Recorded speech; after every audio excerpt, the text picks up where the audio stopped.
336 वर्षापूर्वी गुढी पाडव्याच्या आदल्या दिवशी मराठा सत्तेच्या नशिबी काळा कुट्ट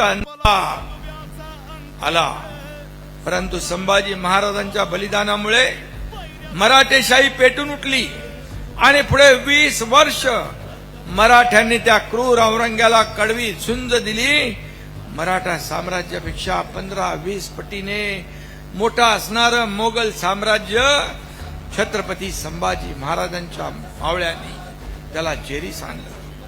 औरंगजेब 5 लाखांची फौज घेऊन स्वराज्याचा घास घ्यायला उतरला, पण मराठ्यांनी शेवटी औरंग्याला इथंच गाडलं.